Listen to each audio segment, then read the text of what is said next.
Hello, Gemini, Sun, Moon Rising, and Venus signs. Kamusta kayo? Sana po nasa mabuti kayong kalagayan. Welcome back po sa Star Tarot. At kung bago kayo rito, welcome din po kayo. Please subscribe, like, share my videos, and leave me a comment kung nakaresonate kayo. So, first card, Strength. Gemini, you have courage. You can endure. Find your center and spiral into your power. Okay? So, sa ngayon, maaring magkakaroon kayo ngayon. Gigisingin ninyo ngayon ang inyong lakas ng loob, tibay ng dibdib, 'di ba?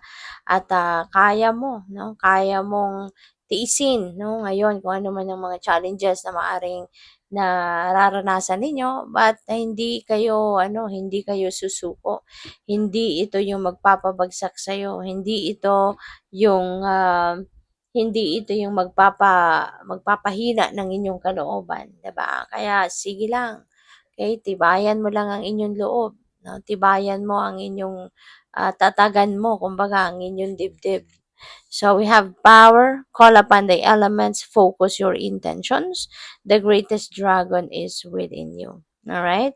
So ngayon talaga, no, yung personal power mo, you're going also to, ano, kumbaga, ilalabas mo din yon, bubuhayin mo din yon along with the inner strength and courage mo. So kahit ano man ang problema, siguro na pwede mong masalubong sa ngayon, hindi mo yan uurungan, ano? Talagang haharapin mo yan squarely, and you have the courage to face it, at pagtatagumpayan mo, gagawan mo ng paraan yan, diba? Hindi ka susuko, so which is good.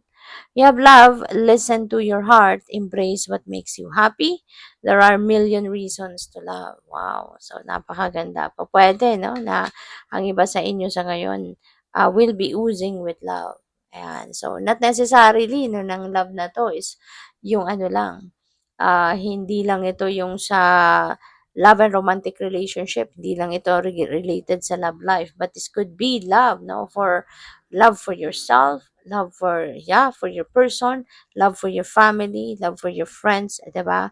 Ito yung mga nagpapaano sa iyo, ito yung mga nagpapasaya sa iyo, ito yung mga nagpapalakas din ng loob mo, 'di ba? Kaya hindi mo titipirin dito yung pagmamahal, hindi mo titipirin yung pag-ibig, 'di ba? Para sa mga taong ito na nasa paligid mo. So, tingnan natin kung ano ba ang mga messages ni Gemini. By the way, maraming salamat muna for subscribing. At kung hindi pa po kayo nakakapag-subscribe, subscribe na po kayo. And also, maraming salamat din, for not skipping the ads. Malaking bagay po yan sa akin. And click the join button sa baba ng video po kung gusto po ninyo na mag-join sa membership. Salamat! When life gets difficult, get up, get dressed, and look yourself in the mirror and say, not today, I got this. And most likely, ito kayo ngayon. Maaaring kinausap mo yung sarili mo ng ganito sa ngayon, di ba? Kaya nga, gagamitin mo, ilalabas mo ngayon yung inyong personal power, ang inyong inner strength and courage, kaya handang-handa kang harapin kung ano man ang maaaring challenging situation sa maaaring pinagdadaanan ninyo sa ngayon, no? At kinumbinsi mo na ngayon ang sarili mo, kinausap mo na siguro ngayon ang sarili mo na hindi ngayon, 'di ba? I got this. Kaya hindi mo ako matatalo. I'm more powerful than you, no? Maaaring 'yan ang sinabi mo or sinasabi mo sa sarili mo para sa doon sa mga problema na kinakaharap mo. And let go and let God. No, He's had a plan for you all along. Kaya there is a sense of surrender dito, Gemini. Maring ito yung paalala sa iyo, panawagan sa iyo, no, na mag-surrender ka na lang sa universe, surrender to the natural ebb and flow of life, at alamin mo or realizein mo, no, na the more na ikaw yung magkocontrol, kumbaga ikaw yung uupo sa driver's seat and the divine is on the back seat. 'Di ba? Tignan mo, just imagine kung ano ang mangyayari, 'di ba? Na hindi naman ikaw, hindi naman according to your will, hindi according to your timeline, 'di ba? Ang pag-unfold ng mga bagay na gusto mo. But instead, it's all according to the divine, 'di ba? It's according to the divine order and timing. Kaya dapat baliktad, 'di ba? Dapat si God ang nasa driver's seat lagi at tayo lang ang nasa back seat. Tayo lang yung makikinig sa kanya. Tayo yung susunod, mag-execute na kung ano yung gusto niya.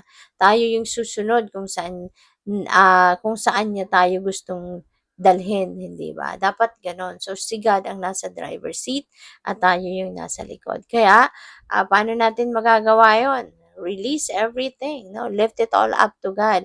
I-offer natin ang lahat, no, sa Kanya. And let God help us, diba? To make things happen. Kasi, in the first place, meron siyang magandang plano para sa atin. For each and every one of us, diba? God has a sacred plan for us. Kaya kailangan, anong gagawin natin? Susunod na lang tayo sa Kanya.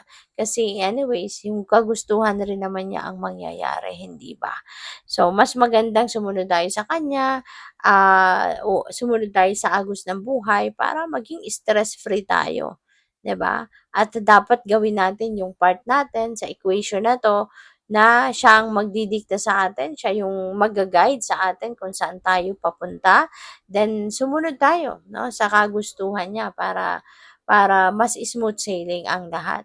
'Di ba? Maging stress-free ang buhay. So we also have you are worthy of love and respect. Surround yourself with supportive and encouraging people. 'Di ba?